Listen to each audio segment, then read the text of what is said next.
C11, C12 and C15 app lock reset setting. नमस्कार दोस्तों, स्वागत है आप सभी का तिकिराज यूट्यूब चैनल पर। तो दोस्तों आज के इस वीडियो पर मैं आपको बताऊंगा कि कैसे आप जो है अपने ऐप लॉक को रीसेट कर सकते हैं। जब आप दोस्तों अपने ऐप लॉक को रीसेट कर दोगे तो आपके जो ऐप लॉक है उसका सारे जो पासवर्ड वगैरह है वो सब एक ही बार में रीसेट हो जाएगा। ठीक है, तो आपको कैसे करके ऐप लॉक जो है रीसेट करना है ये मैं आपको इस वीडियो में बताऊंगा। तो मैं आपको यहाँ पर कौन सा सेटिंग जो है बताने वाला हूँ, बस आप उसको फॉलो करते जाएगा। वीडियो शुरू करने से पहले दोस्तों अगर आपने चैनल को अभी तक सब्सक्राइब नहीं कर रखा है तो सब्सक्राइब करते हुए बेल आइकन को क्लिक करें। और अगर आपको ऑनलाइन पैसा कमाना है तो उसके लिए आपको वीडियो डिस्क्रिप्शन पर लिंक मिल जाएगा। चलिए दोस्तों आज के इस वीडियो को शुरू करते हैं।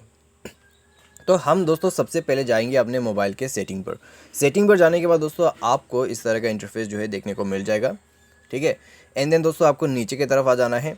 नीचे में आके दोस्तों आपको मिलेगा इस तरह का ऑप्शंस। ठीक है, तो आपको कहाँ पर क्लिक करना है, fashion password and then privacy password, उसमें क्लिक कर देना है। उसके बाद अपना जो प्राइवेसी पासवर्ड है उसको भर देना है। प्राइवेसी पासवर्ड भरने के बाद दोस्तों आपको क्या करना होगा, आपको टर्न ऑफ पासवर्ड कर देना है। टर्न ऑफ जैसे ही पासवर्ड आप क्लिक कर दोगे तो आपको यहाँ पर दोबारा से री एंटर करना होगा अपना पासवर्ड। ठीक है, तो उसके बाद दोस्तों आपका जो पासवर्ड है वो रीसेट हो जाएगा और आपका ऐप लॉक जो है वो भी रीसेट हो जाएगा।